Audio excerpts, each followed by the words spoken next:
All right, hey, my name is Hyun, one of the pastors here. We've actually been in this sermon series called The Church We Hope For, and we've been examining some of the different cultural values that we hope to mark our church, both now as well as into the future.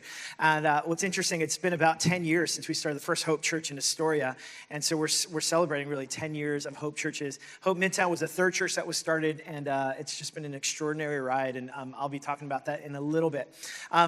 So we're examining these different values. Today is the value of generosity. Now, the way that I'd like to frame this conversation around generosity is I'd like to talk about how this value in many ways is a value that touches upon a lot of existential questions that perhaps you have asked before, whether you're religious or you're not. And in fact, I'd like to put some of these questions up here. Maybe you've asked some of these questions yourself. And maybe you're here, and again, you don't come from a faith background. Chances are you've probably wrestled with some of these questions before. So for instance, the question of where do we come from? Right? And that's deeper than simply like, I'm from Queens or I'm from Staten Island, right? The question of where our origins, where do we come from? Or how about this question? What's the meaning of life? Some of you just came in today and you're like, well, it's a heavy question. Come on, Drew, starting the sermon that way. Yeah, what's the meaning of life? Or is happiness just chemicals circulating through our bodies? I don't know who asked that question, but I found it on the internet, so an existential question that perhaps some of you may be asking. Are human ethics learned or are they natural? Where do they come from? Is it something that innately, wherever we're born, whether we were born in the 1950s or whether we're born today, are human ethics, where do they come from? Are they innate or are they learned behaviors or beliefs? And where do we go when we die? Questions of kind of eternal significance. See, whether you're someone of faith or you're not, these kinds of questions are existential questions that people just generally wrestle with. What's interesting is there's a book that was written recently by Greg Lakonoff as well as Jonathan Haidt, and who's a professor at NYU. And the book is basically called The Coddling of the American Mind, How Good Intentions and Bad Ideas Are Setting Up a Generation for Failure. One of the things that they're examining, especially in today's strident culture that we live in, where people have different beliefs, it's hard to even agree to disagree about things. They talk about the generational cultural values that mark how we go about relating to one another in the world. Now, one of the things that they outline about kind of the newest cultural value for us in this generation of how people are taught to live and what they're supposed to value is, number one, is that we are to be a people who don't experience any pain, and we do whatever we can to avoid pain. And so what we do then as a culture is we tell ourselves, I'm entitled to not feeling pain or discomfort at all. And so what happens is a generation is coming that basically believes this truth or this value that somehow I am someone who's entitled to not experience any kind of pain at all.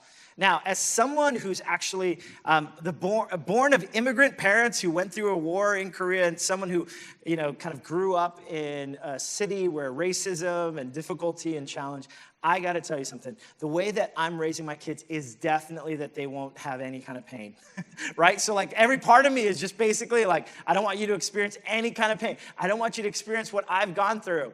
But the reality is not only for the next generation and say for my kids, but really, I think, isn't it true that for many of us, there's this coddling of the American mind, the coddling of culture today, where we tell ourselves, yeah, whatever doesn't feel good or right, I can just press the eject button and therefore I will leave. Isn't that the way that most people today we think? Another way that I'd like to put this same kind of cultural value of let's not experience any kind of pain is this. Yeah, be happy. Isn't this another side of the same coin? The side of the coin that basically says what we exist for and the way that we're supposed to live is that we're just a happy people. Like, just pursue your happiness. Whatever makes you happy, pursue that. Isn't that the driving force? Now, whether or not you're religious, because even people of faith, in fact, there's ways in which we have told ourselves, like, the goal of life is simply to be happy. And if you haven't told that to yourself, then Disney has definitely told you that. This is the essence of life. This is the sum of what we're going for, is this pain-free, happiness kind of destination that we're all looking for. Now, as we talk, the story that was read earlier by Solomon is a story of someone that I believe actually is marked by many of the values that drive not only the world that we live in, but drive, I would say, our city. So here's the story. It's a story of of Zacchaeus in Luke chapter 19. Check this out. It says, Jesus entered Jericho and was passing through. A man was there by the name of Zacchaeus. Now, these two clues are given about Zacchaeus. Check it out. He was a chief tax collector. Let me pause there. What does that mean, and why is that significant? See, the ancient hearer would have listened to this and immediately leaned in, because this note, it's not like, oh, he was an IRS agent and da-da-da-da-da. It was something more significant than that. It was basically, when it says that he's the chief tax collector, see, Judea, where most of the Jews lived, was actually under Roman oppression. So Rome, which was the oppressor, would actually collect exorbitant taxes from the people that they were oppressing, the Jews, because that's what oppressors do. Now, they would find men like Zacchaeus who were Jewish to stand in place as these tax collectors to collect money from his own people. Now, what oftentimes these tax collectors, they would actually take more money on the top so that they can pocket that money for themselves, and then they'd give to the Roman government. So you could imagine then, right, for the Jewish people, they look at Zacchaeus and they look with incredible suspicion. They're like, this guy is a traitor. How dare he do this? So you got to understand, like, he's despised. He's looked at as someone who's despicable. But notice, he's the chief tax collector, but it also tells us he's wealthy. He was wealthy. Why does it say that? It says that because it implies that he's amassed his wealth by being this chief tax collector. He's done it by unscrupulous means. And so as a result, Zacchaeus is someone who, here's the bottom line of who he is. He is wealthy, and he is despised. Now, look what it says. He wanted to see who Jesus was because the reputation of Jesus had preceded him. Jesus was this miracle worker who healed the sick, opened the eyes of the blind, taught with great authority. Because he was short, he could not see over the crowd. I can imagine, right? Like, there's this big crowd. He's like trying to see over the crowd, and people see who he is, and they're like, oh, it's Zacchaeus. Like, dude, just get out of here, man. Right? Like, and he's just like, well, what's going on? And they're just like, hey, Now, most people would be like, Zacchaeus, come to the front, come to the front. But most of these people are just like, hey, just get out of here, man. Right? Like, they don't want to let him see Jesus. So what ends up happening? He climbs up a sycamore fig tree to see him, since Jesus was coming that way. When Jesus reached the spot, here's the twist in the story. He looked up and said to him, Zacchaeus, come down immediately. I must stay at your house today. Now, in the ancient Near Eastern culture, hospitality and being in one's home is the most sacred, intimate thing. In many ways, like New York, right? Inviting someone into your home, most of us are like, we'll meet you at the coffee shop or at the bodega or at the park. But inviting someone into your home, that's like a really sacred thing in New York. I'm not trying to compare New York to the ancient world, but this value of hospitality, of being in one's home, is significant. And so Jesus is basically saying, I actually want to stay with you. I want to spend time with you. I must stay at your house today. So he came down at once and welcomed him gladly. Now, remember what I told you about this guy's reputation, though. People saw him as, what? He's this chief tax collector and he's wealthy? Look at what it says. All the people saw this and they began to mutter to one another, really, Jesus? Seriously? Sorry, that's my translation. Really? This guy? Of all the guys? All the men and women that you can hang out with. It's this guy? This traitor? This guy who's exploited people? Really? It says he has gone to be the guest of a sinner. Now, here's the thing about Zacchaeus, though, because I actually have enormous amounts of sympathy for him, even up to this point in the story. You know why? Because at the end of the day, here's the summary of who Zacchaeus is. Zacchaeus is wealthy, and he's despised. In other words, Zacchaeus is a New Yorker. Come on, let's be straight, guys. Let's just level set here. Isn't it true? He's wealthy. He's ruthless. He's amassed his wealth and did it maybe at the expense of others. Yeah, he's despised because it's New York, come on. Yeah, of course you're going to hate on the rich people. Of course you're going to hate on the people who were just playing the game, the capitalist game. Do whatever you can to succeed, amass as much as you can. run over anyone that you can, as long as you can take care of yourself and your family. I mean, in many ways, I have sympathy for Zacchaeus because he's simply playing the game that so many New Yorkers play as well. The capitalistic, let's just make as much money as we can, live for ourselves, live for my own happiness. Doesn't matter what it might cost other people, but for me, this is who I'm going to look out for. You see, there's a mantra that I believe that Zacchaeus probably lived by that maybe you have heard before as well. And you might notice this mantra. Here it is. It's called survival of the fittest. I mean, survival of the fittest. Isn't that kind of this philosophy that, yes, it was coined by Charles Darwin and evolutionary theory with microevolution, but the belief that, yeah, natural selection, only the strong survive. I mean, in many ways, that's the mantra of our city, isn't it? Because you can probably finish this line. If you can make it here, you can make it. Let's go. Simone was on that. Yes. I mean, isn't it true? If you can make it here in finance, you can make it anywhere. If you can make it here in the arts, you can make it anywhere. If you can make it here in medicine, you can make it anywhere. You can fill in the blank. Isn't it true? Isn't that the story that drives us? And it makes sense, though, because in many ways, capitalism is built on this. The way that we've been taught about happiness, what we're supposed to pursue, our goals, our ambition, this city of all places really feeds into that ambition. If you can make it here, you can make it anywhere. And Zacchaeus, he's got this reputation of being a sinner, but he's just playing the game. He's basically doing whatever he can to amass as much wealth as he can. And yes, it might be at the expense of others, but nonetheless, he's wealthy now. His family is wealthy. He set them up for life. Therefore, it's all good. Now, some of us, I realize, again, we go back to these existential questions. What is the meaning of life? What am I here for? Who do I live for? What do I live for?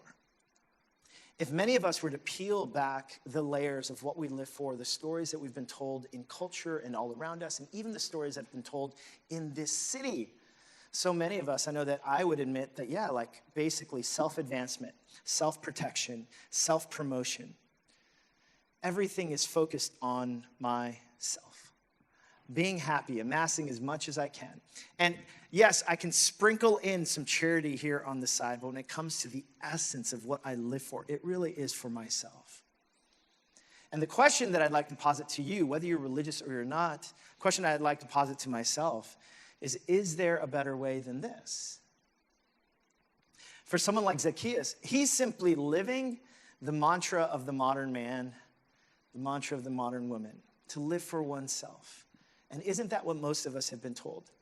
And yet, here's what happens. Check out the story. Zacchaeus stood up, so he's at home, and look at what happens.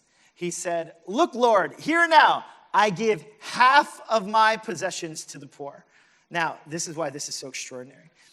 Because Jews believed time and time again that the teachings on generosity, it was usually giving 10 to somewhere between 10 to 33%. That was the belief. Like, we give that amount. It's a tithe that we give. Now, here's what's so extraordinary. Zacchaeus, after this meeting with Jesus, he's basically like, I'm going to give 50% back to the poor. It's extraordinary. Now, notice, some of you might be like, I knew it. I knew what you're doing, Drew. You're basically going to tell me that it's this doctrine that I'm supposed to give 50% of my... No, I'm not going to say any of that. Because notice, Jesus never asked Zacchaeus to do this. This is just Zacchaeus simply responding to this dinner party. Isn't that extraordinary?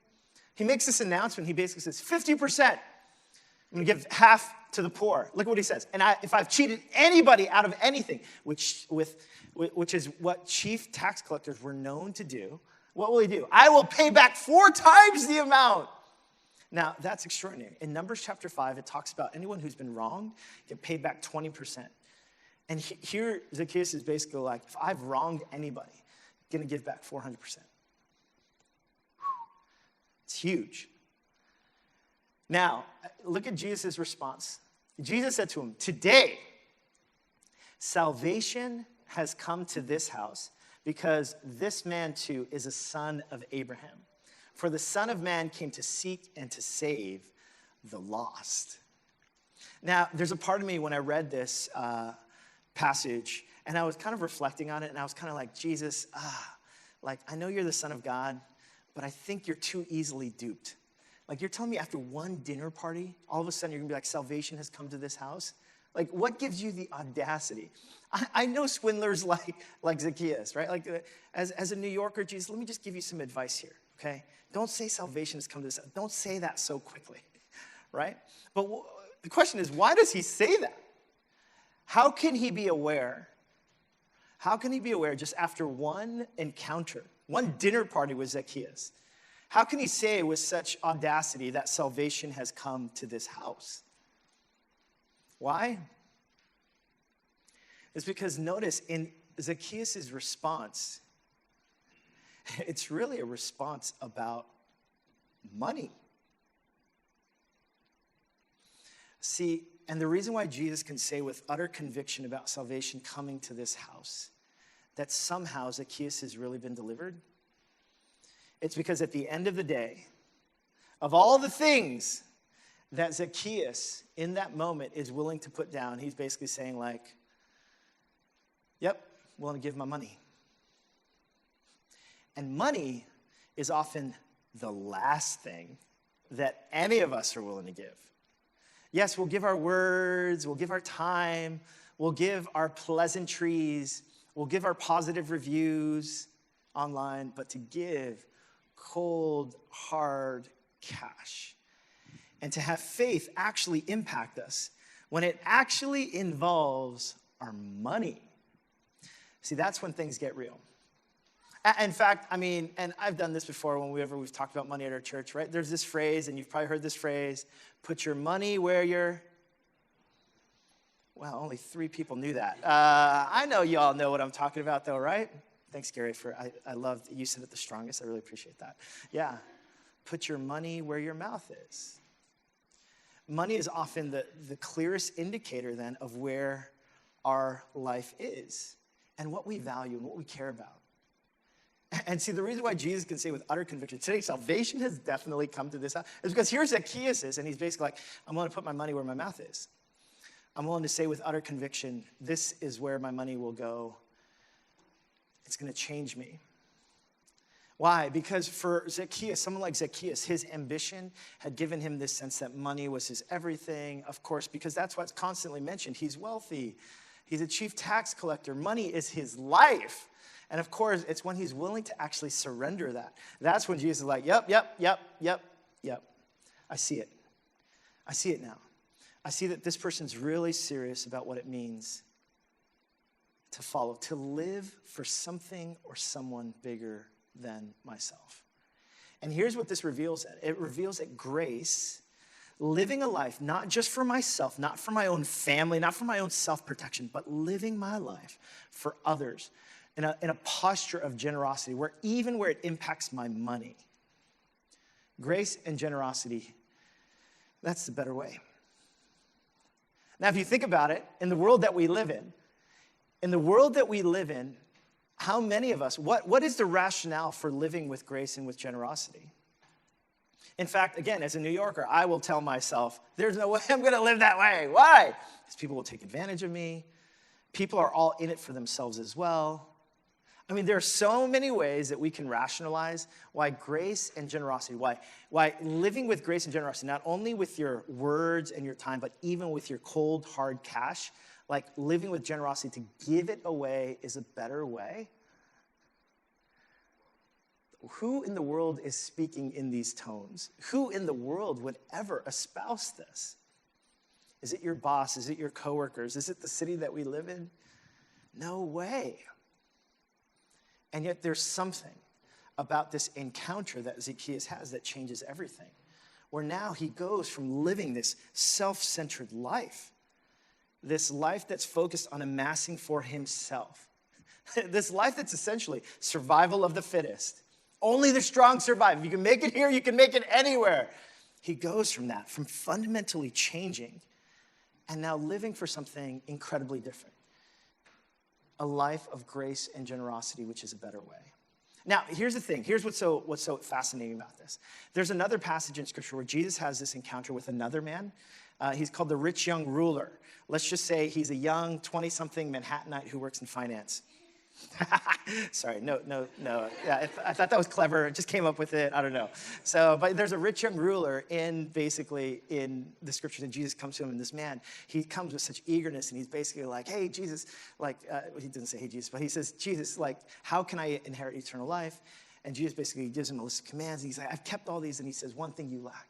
He says, sell everything, 100%, follow me. And what happens? This man, it says he looks downtrodden, right? And then he walks away because he knows he's a man of great wealth. Now, here's what's interesting, right? Jesus asks this guy to give 100%. And Jesus, meanwhile, he sees Zacchaeus, and Zacchaeus is already this unscrupulous rich man. And this unscrupulous rich man, Jesus applauds him. He's like, salvation has come to this house. He's given away 50%, 4 times as much. He's willing to pay back the injustice that he's perpetuated. Which one is it, Jesus? Is it 50%? Is it 10%? Is it 100%? What is it? You see, it's not even about the amount. I mean, don't you see it? It's about the posture of one's heart. It's about the attitude of complete surrender. Now, money is emblematic of the attitude of complete surrender, but do you see what it's about? It's about the attitude of surrendering to God's love and saying, yes, grace and generosity is a better way. It's being free. It's having the faith to live free from the trappings that money gives. The feelings of control, feelings of status. And one of the ways that we actually begin to exercise a life of faith, of salvation, of freedom, is when we can actually give our money away. You know what's interesting is, as I look back on my time in New York, so I moved here in 2001 when I was at the Indian Chinese dinner that we had on Friday night. I was sitting at a table with people who were born in the year 2000, which was unbelievable because I moved here in 2001. And so I moved here in 2001. I was a 21-year-old, and I was working at a church. I was interning at a church, and I raised money to intern at this church because this church was limited in finances, and I was working with kind of the urban poor in the middle of Queens. And so I had never raised money before, because I had just come out of college. So I raised $7,500 for the year. And I lived with 2 other guys at this small little apartment in Flushing, Queens. And I was setting up for moms groups and scrubbing toilets and being an intern at this. And what was interesting is I look back on that 21-year-old self, who moved out to New York, and I'm like, that was so foolish, right? And I'm just kind of I'm looking back and I'm like, you lived off of $7,500. By the way I got around it was after the church events and stuff, I would collect all the leftovers. And I would eat those leftovers for a long time. Just a little life hack. Anyone who comes to any of our events, just a little life hack for you. Maybe you were in the same season I was, but I look back at myself during that time, and I'm kind of like, wow. I look back at that 21-year-old version of myself, and I'm like, man, I've changed so much, hopefully for the better. But one thing I realized about that 21-year-old self was I was just so full of faith. It was just kind of money, I believe that God's going to provide, that he's got me. What's interesting is that, so 10 years later, so 2001 to 2011, I met my wife. We got married. I started working as a pastor. We ended up owning an apartment on Roosevelt Island. And now all of a sudden, right, I've, coming from someone who was raising support and living here for the first year to all of a sudden, an apartment in New York, Manhattan. Right? There's this feeling of I've made it, right? And so 10 years later, my wife and I realized I had way more money, way more assets. I was married now. We were double income, no kids. We're amassing wealth at this point.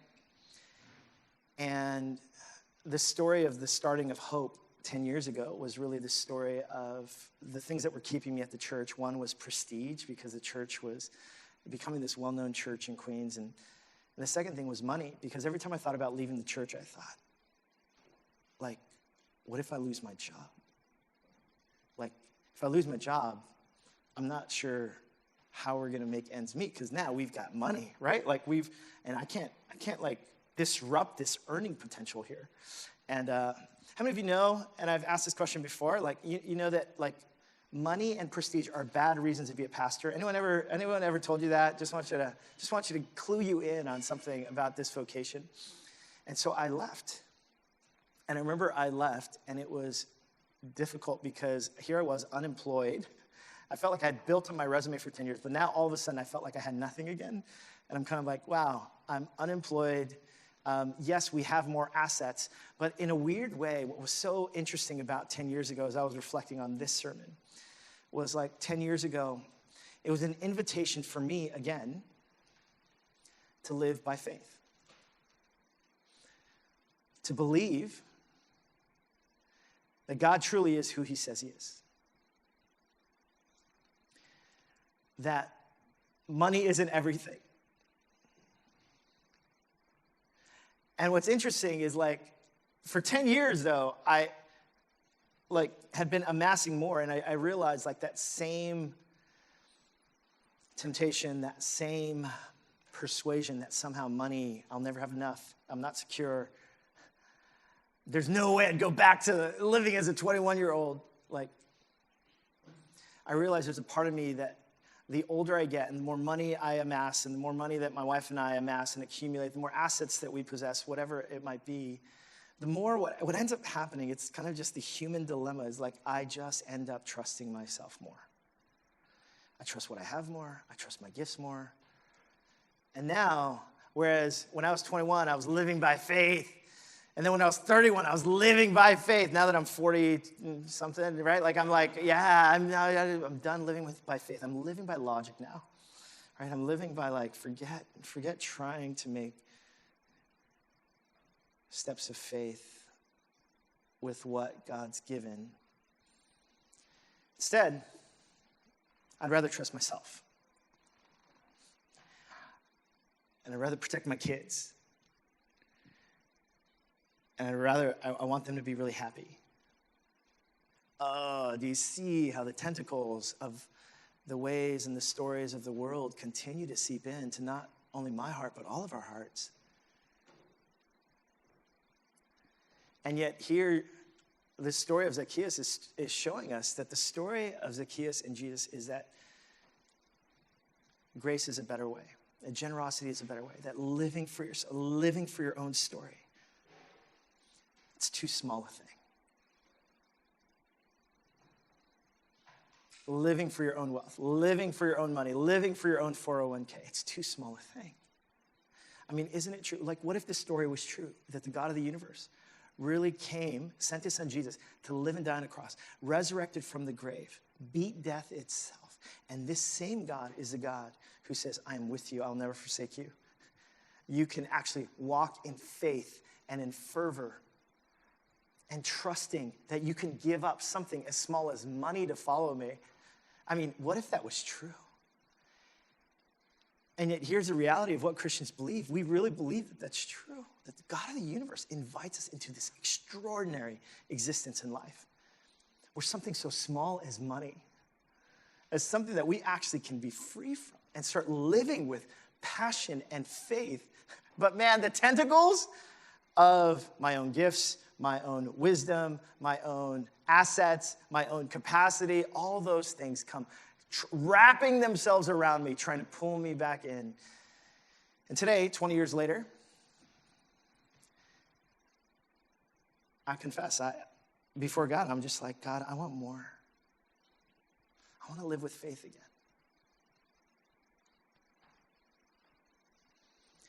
I want to live with such extraordinary faith to see that you are real and true and that you do what you say you can do.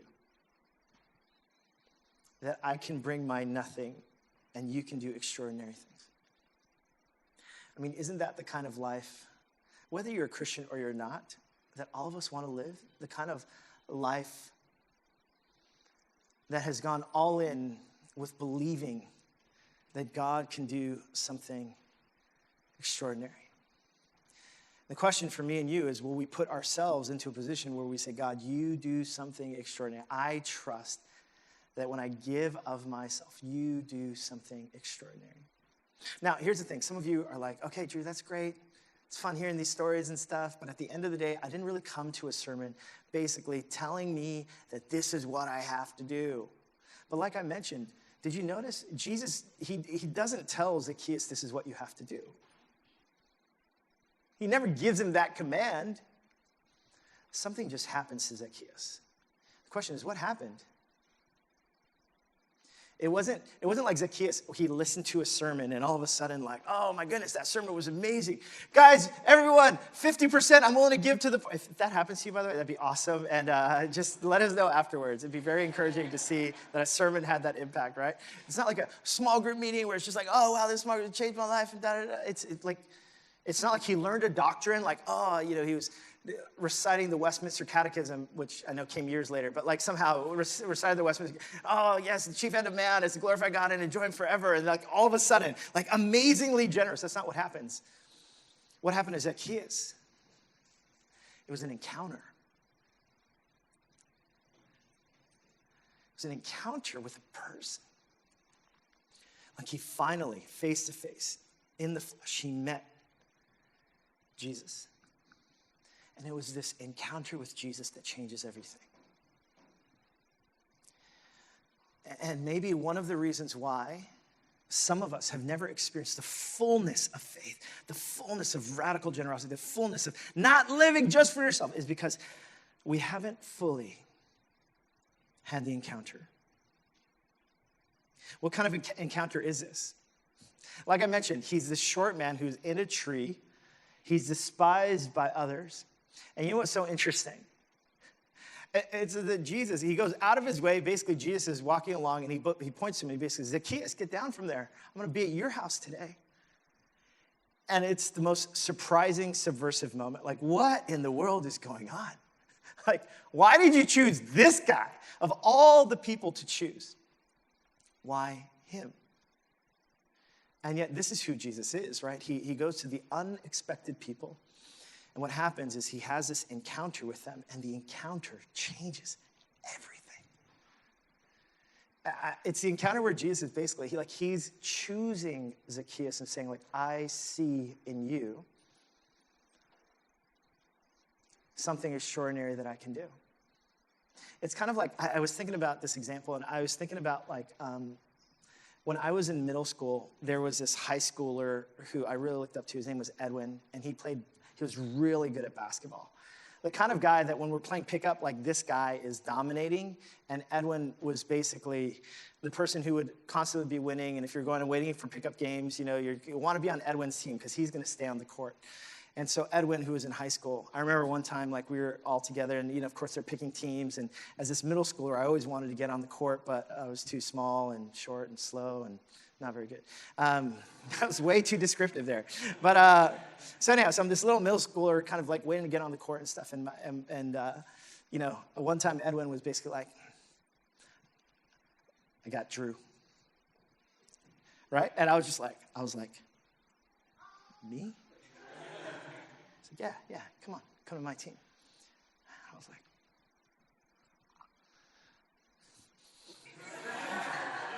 right? It's just yeah, let's go. Who's got next? Who wants some of us, right? It's just there was something about being chosen, and there was this waft of confidence that just overcame me, right? This moment of yeah. Isn't it interesting what happens when that feeling of security, feeling chosen, feeling loved comes into play?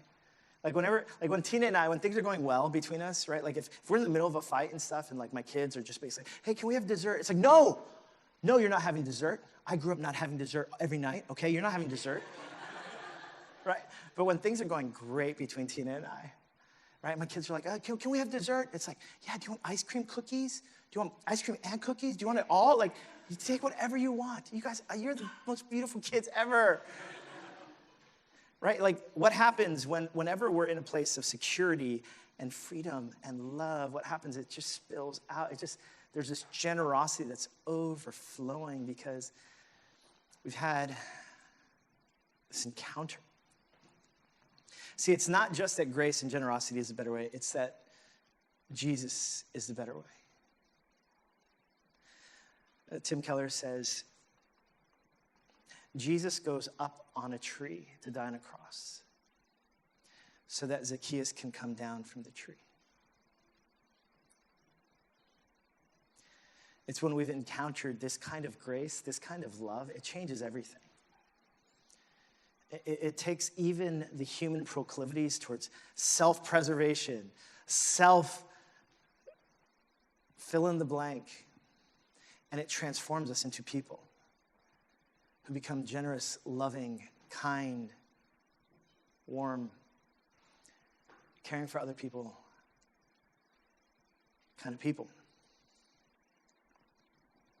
Can you imagine how our city would be different if just all of us in this room somehow just got a waft of that kind of security, that kind of love, that kind of generosity that filled our spirits? It changed everything, the way that we used our money, the way that we used our time and energy. Can you imagine how it would change the classrooms, your workplaces, the city around us? And why not us? Why not us? Who really dare to believe that God is who he says it, that Jesus really came resurrected from the grave, and we have been captured by this incredible, magnanimous love. It changes everything. Why not us? Why not you? Why not me? Why not all of us who are now finally willing to step into a destiny of faithfulness, of joy, of generosity that only he can give? I'm going to invite you to stand with me. I'm going to invite the worship team to come forward.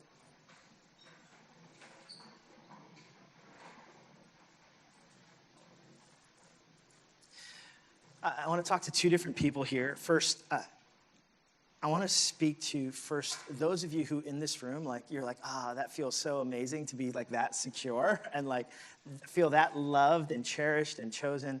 But honestly, right now, I am just in a free fall and I don't feel secure at all. In fact, I feel really dislocated, and it's been a really tough season. And I don't feel that God is for me and that his love is for me with whatever it might be. There's health issues, and I realize all of us go through those different seasons where God feels incredibly absent and silent. And for those of you first, here's what I want to invite you to do. I want to invite you to yearn and to thirst for encounter again, to believe that the God of the universe, that he really does love you. He's for you, that he picks you out in the crowd and he basically says, hey, you. Let me see. Let's have a meal together. Let's be together. Choose you, So that's the first. And the second group I want to talk to is the group, maybe, there's a part of you that you have been coasting by a little bit when it comes to this faith thing. And maybe today, you're like, wait a minute, does my life reflect the kind of transformed life that has somehow been so zapped by this encounter that everything's changed, including my money, my pocketbook? Am I the kind of person who lives with this incredible kind of faith that's reflected in everything? And for you, maybe God today is speaking to you to surrender to his love and to start living into this incredible destiny that God might have for you. And so, would you join me in prayer? And the prayer team's going to be here, and we're going to have time. If you want to come forward for prayer, you can come forward either right now or after the service. But we're just going to spend some time singing this song together as a confession, as a way of surrender, of saying, yes, God, I surrender to your love. I surrender to a life of faith. I want to follow you.